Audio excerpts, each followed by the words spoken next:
하나님 말씀 창세기 18장 9절에서 15절 말씀입니다. 창세기 18장 9절에서 15절입니다. 한 절씩 교독하겠습니다. 그들이 아브라함에게 이르되 내 아내 사라가 어디 있느냐? 대답하되 장막에 있나이다.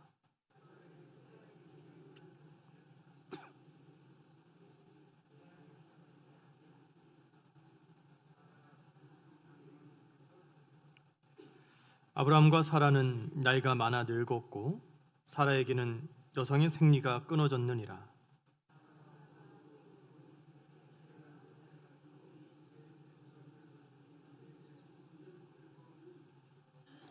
여호와께서 아브라함에게 이르시되 사라가 왜 웃으며 이르기를 내가 늙었거늘 어떻게 아들을 낳으리오 하느냐?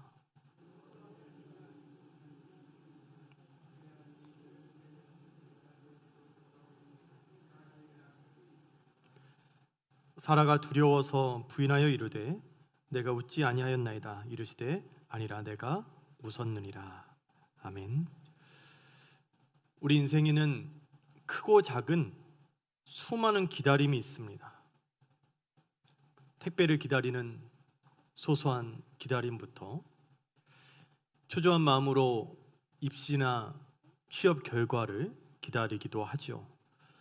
작년 말 다들 기도 제목을 작성하셔서 제출하셨을 텐데요. 그때 적은 기도 제목 다 응답 받으셨나요? 응답 받으신 분도 계실 거고 아직 응답받지 못한 기다림의 시간을 보내고 계시는 분도 있을 겁니다. 때로는 이런 기다림의 과정이 고되고 힘들 때도 있어요. 눈물이 날 때도 있고 속상할 때도 있고 좌절감을 느낄 때도 있죠. 성경에도 힘겹게 기다림의 시간을 보낸 사람이 있는데 그 주인공은 아브라함의 아내 사라입니다. 창세기 12장을 보면 하나님께서 아브라함에게 아들을 주시겠다고 약속하세요. 그때 나이 75세입니다. 응답은 100세 때 받아요.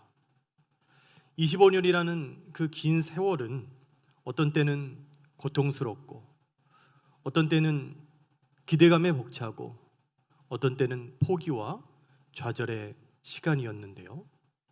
창세기 18장은 아들을 약속하신 지 24년째 되는 해입니다. 24년이나 기다렸는데 응답이 없어요. 우리는 결과를 아니까 이제 한 해만 더 기다리면 된다 이렇게 생각할 수 있지만 사라는 그걸 모르잖아요. 어떤 전조 현상이 있는 것도 아니고요. 힘들고 지치겠죠. 기다림의 시간을 보내면서 사라의 그 마음도 많이 무너진 것 같습니다.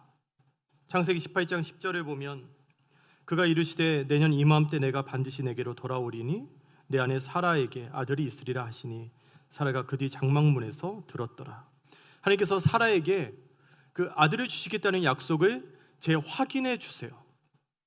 그때 사라 반응이 12절입니다. 우리 12절 말씀 같이 읽습니다. 시작. 내가 노쇠하였고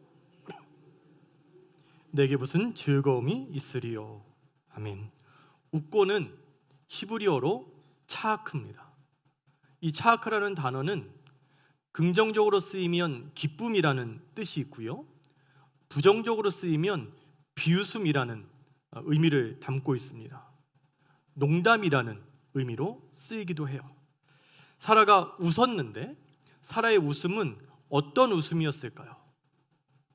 기쁨이었을까요? 비웃음이었을까요? 이어지는 말씀을 보면 내가 노쇠하였고 내 주인도 늙었으니 내게 무슨 즐거움이 있으리요. 여호와께서 아브라함에게 이르시되 사라가 왜 웃으며 이르기를 내가 늙었거늘 어떻게 아들을 낳으리오 하느냐. 이 말씀을 토대로 추론해 보면 사라의 웃음은 기쁨이 아닙니다. 비웃음이에요. 내가 이렇게 나이가 들었는데 무슨 이제 와서 아들이냐. 비웃은 거죠. 나름대로 이해도 되는 게 몇 년을 기다렸어요? 24년을 기다렸습니다.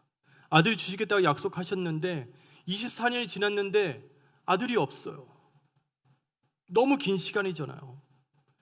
그 기다림의 시간을 보내면서 아무것도 안 한 것도 아닙니다. 하나님 약속을 기다리면서 우리가 범하는 잘못 중에 하나는 아무것도 안 하고 가만히 있는 거잖아요. 아브라함과 사라는 그러지 않았어요. 인간적인 노력은 다한 상태입니다. 대리모 사건도 있었죠. 기다리다 안 되니까 여종 하갈을 남편에게 주는 꼼수도 부렸어요. 그렇게 얻은 아들을 하나님이 약속하신 아들이라고 생각하며 잘 키우고 있었는데 수년이 지나 하나님 나타나셔서 하시는 말씀이 아니래요. 그 아들은 약속의 아들이 아니야 라고 말씀하십니다. 그건 잘못된 방법이었어 라고 꾸짖으세요. 아브라함과 사라는 자신들이 할 수 있는 모든 방법을 동원했지만 결국 이게 덧나서 하갈에게 업신여기름을 당하는 수모나 겪어요. 이런 기다림의 과정을 지나면서 사라는 마음이 많이 힘들었을 것 같아요. 하나님 말씀도 이제 더 이상 귀에 들어오지 않습니다. 더 이상 소망이 되지가 않아요. 이게 기다림에 지쳤을 때 나타나는 가장 큰 문제입니다. 기다리다 지치면, 기다림에 실패하면 하나님 말씀이 막혀버립니다. 말씀이 날 뚫고 들어오지를 못해요. 비웃습니다. 농담처럼 여겨요. 우리도 그러죠. 동일한 말씀인데, 동일한 말씀을 듣는데 반응이 다 다릅니다. 누구는 말씀을 듣고 소망이 생기는데, 누구는 말씀을 듣고 힘을 얻는데, 누구는 말씀을 들어도 귀에 들어오지 않아요. 콧방귀 낍니다. 말씀이 튕겨나가요. 또 뻔한 소리 하고 있네. 목사니까 저런 소리 하지. 말씀이 마음에 들어오질 않아요. 성경을 보면 이렇게 마음이 무너져서 하나님의 약속의 말씀도 의심했던 사라와 다르게 기다림 속에서도 희망을 찾은 사례가 있습니다. 시므온이라는 사람입니다. 우리 말씀을 같이 볼 텐데요. 누가복음 2장 25절 말씀을 같이 읽도록 하겠습니다. 시작. 예루살렘에 시므온이라 하는 사람이 있으니 이 사람은 의롭고 경건하여 이스라엘의 위로를 기다리는 자라. 성령이 그 위에 계시더라. 여기서 이스라엘의 위로는 메시아 그리스도입니다. 시몬은 누구를 기다리고 있었냐면 메시아 그리스도를 기다리고 있었어요. 시몬이 그리스도를 기다리고 있었던 이유가 그 다음 절에 나오는데 26절을 보면 그가 주의 그리스도를 보기 전에는 죽지 아니하리라 하는 성령의 지시를 받았더니, 하나님의 약속의 그 말씀이 있었습니다. 너가 죽기 전에 그리스도를 보게 될 거야.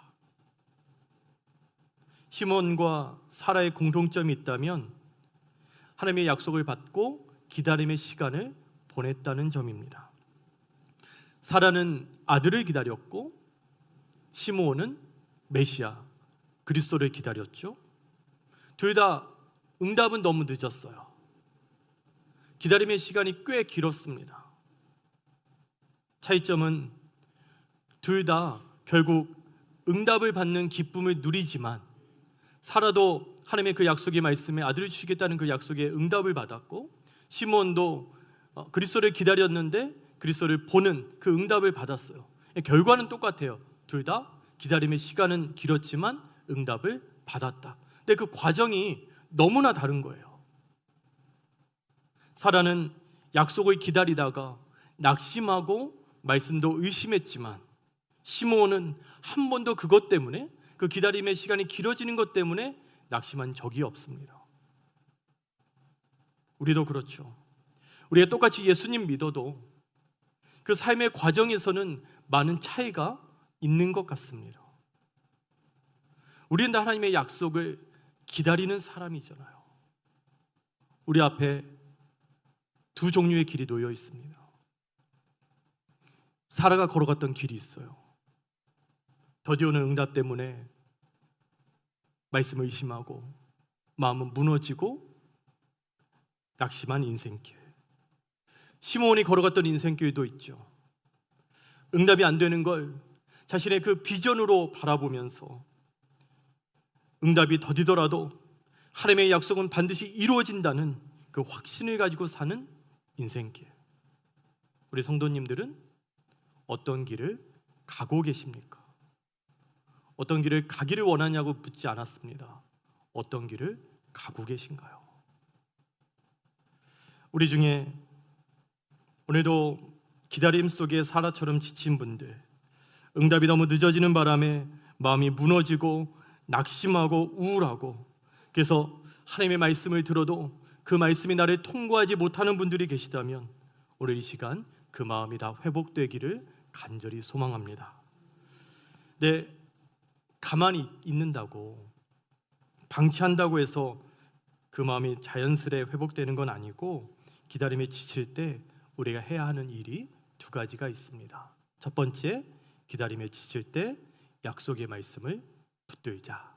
우리 함께 따라하겠습니다. 약속의 말씀을 붙들자. 하나님께서 사라에게 긴히 하고 싶으신 말씀이 있었어요. 9절과 10절을 보면 그들이 아브라함에게 이르되 내 안에 사라가 어디 있느냐 대답하되 장막에 있나이다. 그가 이르시되 이 말씀을 꼭 하고 싶었어요. 내년 이맘때 내가 반드시 내게로 돌아오리니 내 안에 사라에게 아들이 있으리라 하시니. 어떤 상황에서도 나는 반드시 약속을 지킨다. 그러니까 낙심하거나 실망하지 말고 약속을 기다려야 돼. 말씀 붙들어야 돼.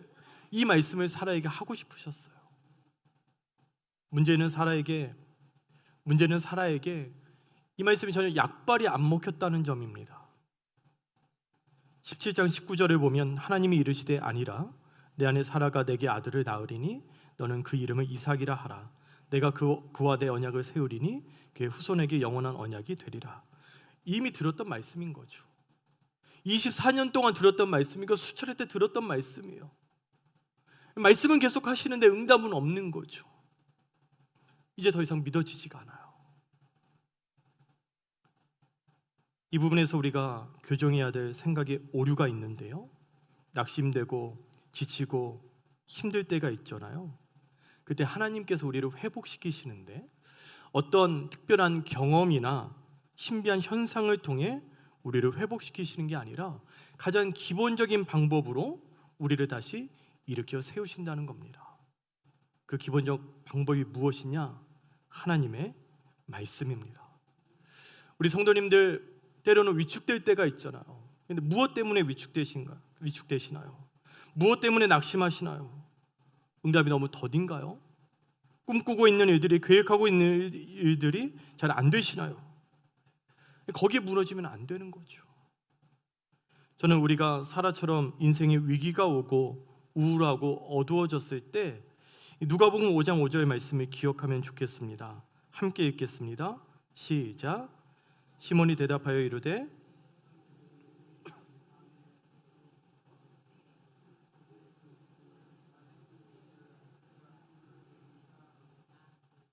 베드로가 밤새 애썼는데 물고기를 한 마리도 못 잡습니다. 속상했겠죠? 힘 빠지고 헛수고한 거잖아요. 밤새. 우리가 자주 겪는 상황이죠. 있는 돈 없는 돈 다 끌어서 투자했는데 실패하고, 정말 애를 써서 준비했는데 결과가 좋지 못하고 낙심할 수 있어요. 근데 이 상황에서 예수님을 믿는다는 것의 의미는 무엇일까요? 시몬이 대답하여 이르되 선생님, 우리들이 밤이 새도록 수고하였으되 잡은 것이 없지만은 말씀에 의지하여 내가 그물을 내리리다 하고, 말씀에 의지하여. 베드로처럼 일이 잘 안 되고 자녀들은 직장에 취직이 안 되고 형편이 갈수록 나빠지고, 이때가 어떤 때인 거예요? 뭐 해야 될 때인 겁니까? 말씀을 붙잡을 때인 거예요. 요셉을 보십시오. 시편 105편 16절에서 18절 말씀 함께 읽습니다. 시작. 그가 또 그 땅에 기근이 들게 하사 그들이 의지하고 있는 양식을 다 끊으셨도다.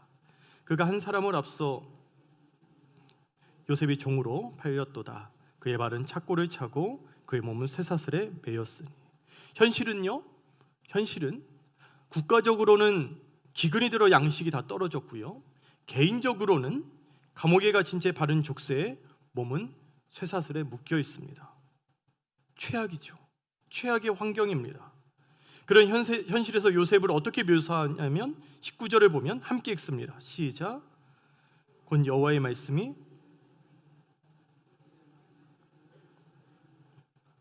하나님의 말씀이 응답되는 그 기다림의 과정 동안 하나님께서 말씀으로 요셉을 연단하세요.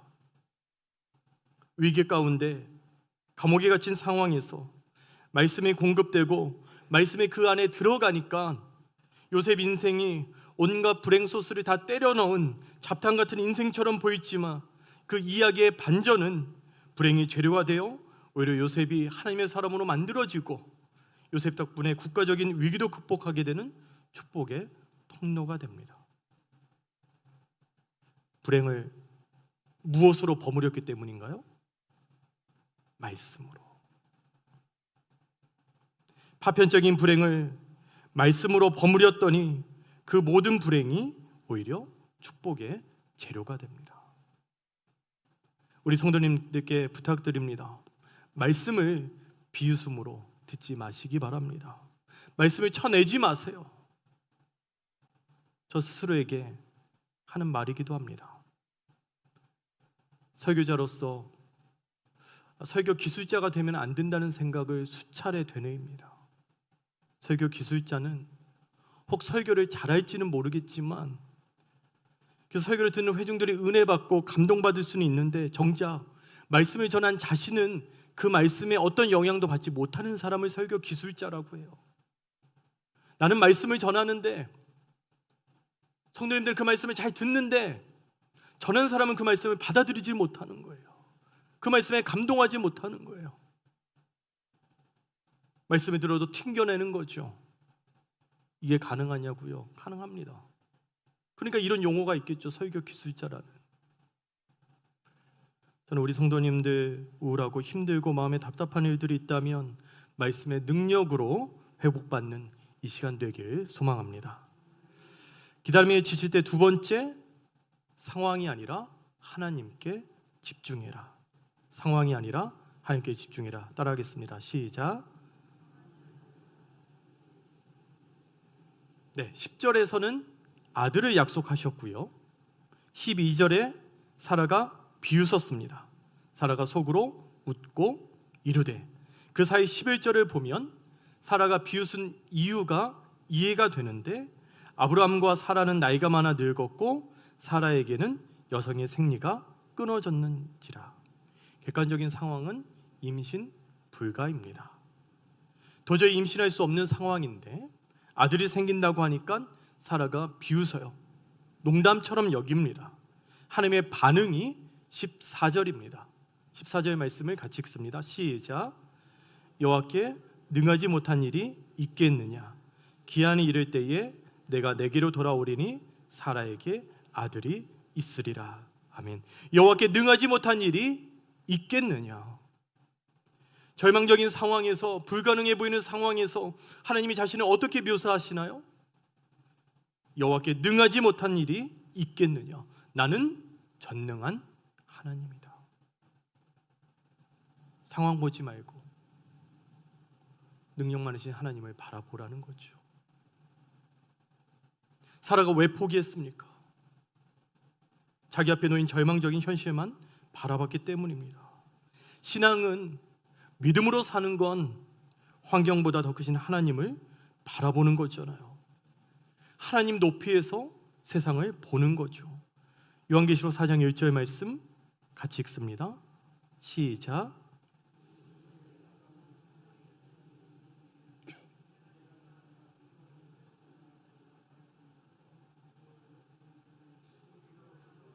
이후에 마땅히 일어날 일들을 내가 내게 보이리라 하시더라. 아멘. 막강한 로마 제국과 핍박받는 교회의 암울한 현실을 보며 가슴 아파하는 요한에게 하나님께서 눈을 들어 하늘을 보게 하십니다. 왜 하늘을 보게 하셨을까요? 높은 곳에서 세상을 보라는 겁니다. 우리 인생이 미로 같아요. 여기가 길인가 하고 가보면 막혀 있어요. 저기가 길인가 하고 돌아가 보면 거기도 막혀 있어요. 미로 안에서는 탈출구가 보이지 않죠.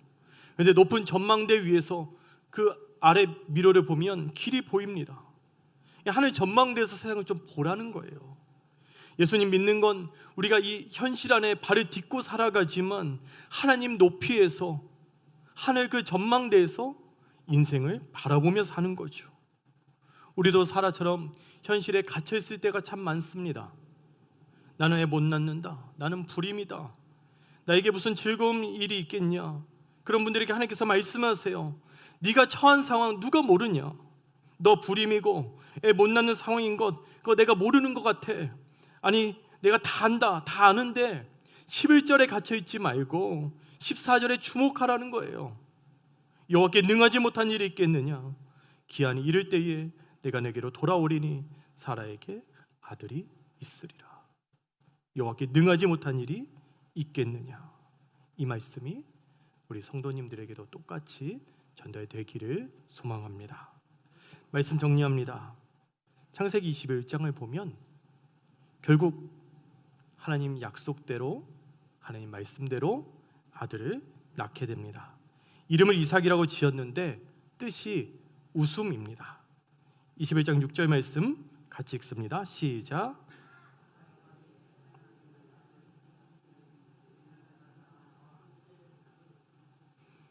네, 웃다라는 단어가 차크가 두 번이나 반복되는데 이때 차크는 비웃음일까요? 기쁨일까요?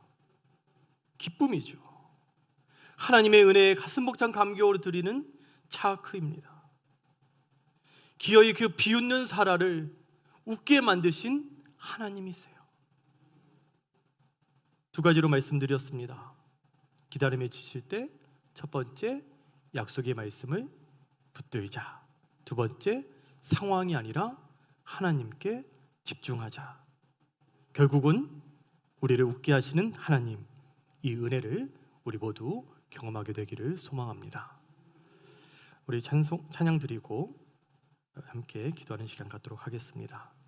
그럼에도 불구하고 우리 함께 찬양합니다.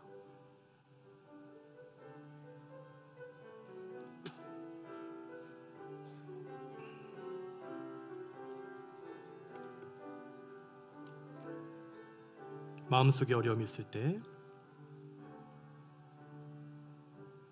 마음속에 어려움이 있을 때, 마음속에 어려움이 있을 때, 마음속에 어려움이 있을 때, 주님 내게 먼저 오사 내 마음을 만지고, 주님 앞에 나올 수 없을 때,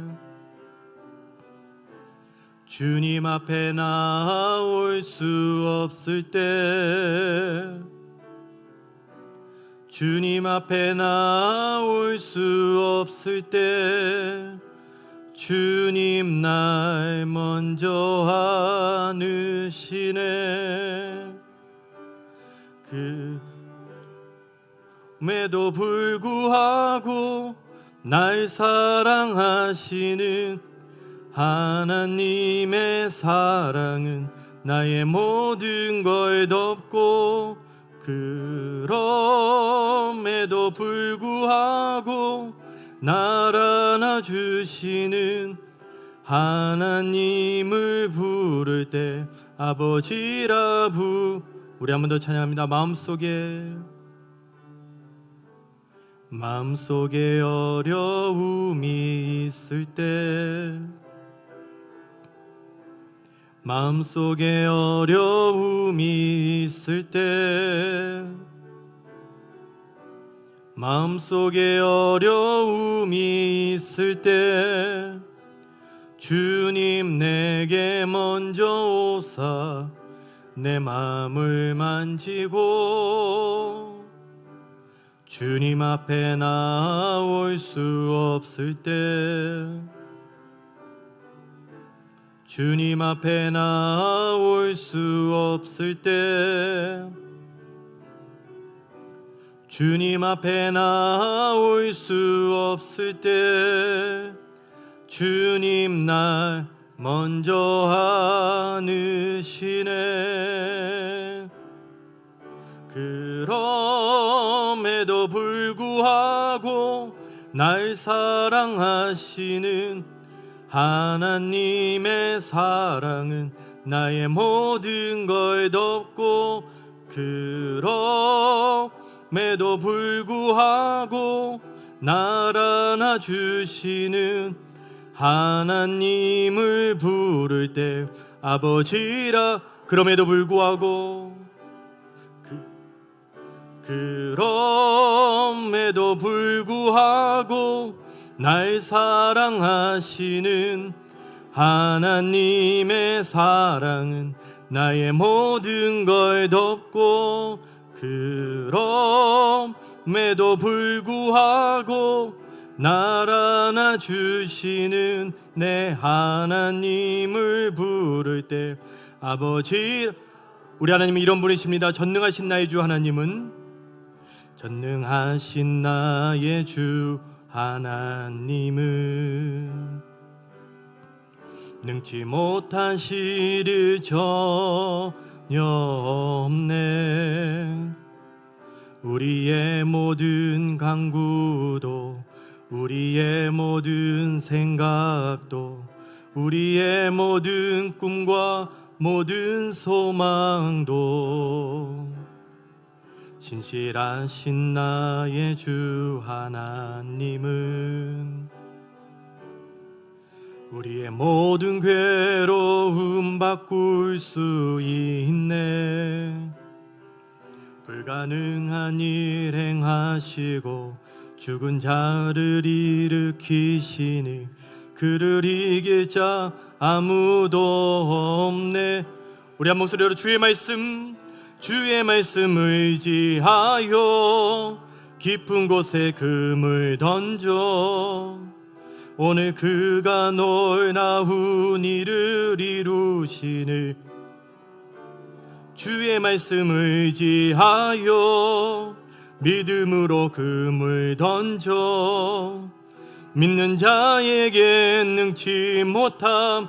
주의 말씀 의지하여, 주의 말씀 의지하여 깊은 곳에 금을 던져 오늘 이루시는 것 보라. 주의 말씀 의지하여 믿음으로 금을 던져 믿는 자에게 능치 못함 없네. 우리 함께 기도할 때에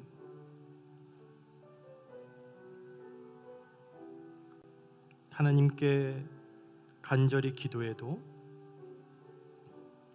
오랜 세월 부르짖어도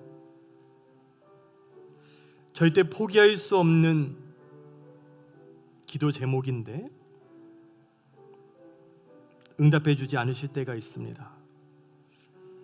그런 기다림의 시간을 보내며 우리는 때로 좌절하기도 하고 낙심하기도 하고 하나님을 의심하기도 합니다.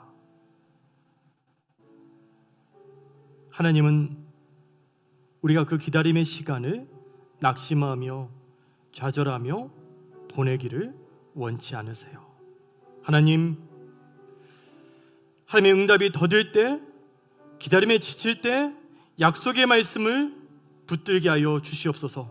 상황이 아니라 하나님께 집중하게 하여 주시옵소서. 결국은 우리를 웃게 하시는 그 하나님을 바라보게 하여 주시옵소서. 우리 함께 기도하겠습니다. 좋으신 아버지 하나님, 우리가 하나님 앞에 간절히 기도하며 또 하나님의 그 응답을 기다리는데 하나님의 응답이 더디고 하나님께서 응답하지 않으시는 것 같은 아버지 하나님, 너무나 큰 기다림의 그 시간 가운데 우리의 마음이 무너지고 낙심하고 포기하고 좌절할 때가 있습니다.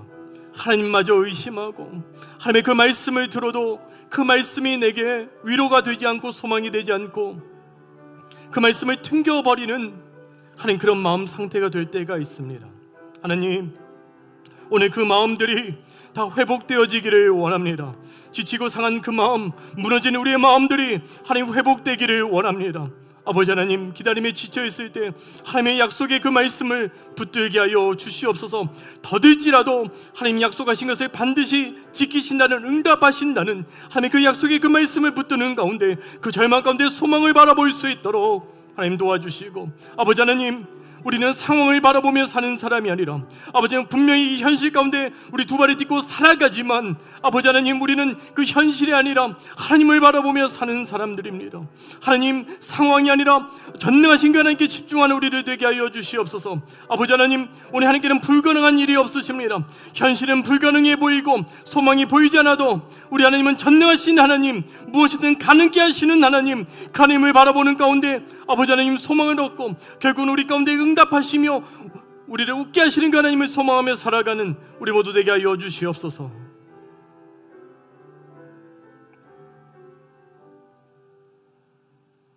하나님, 기다림에 지쳐 낙심하고 우울하고 소망을 잃은 하나님의 사람들이 있다면 이 시간 주님께서 은혜 베풀어 주셔서 그 마음을 회복시켜 주시옵소서.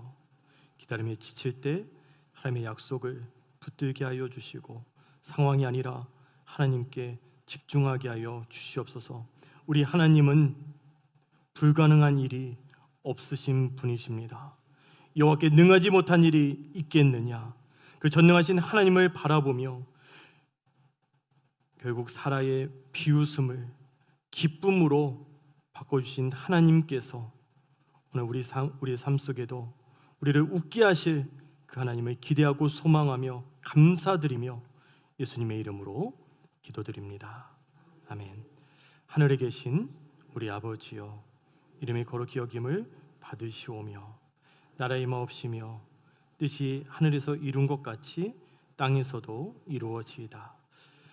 오늘날 우리에게 일용할 양식을 주옵시고 우리가 우리에게 죄 지은 자를 사하여 준 것 같이 우리 죄를 사하여 주옵시고 우리를 시험에 들게 하지 마옵시고 다만 악에서 구하옵소서.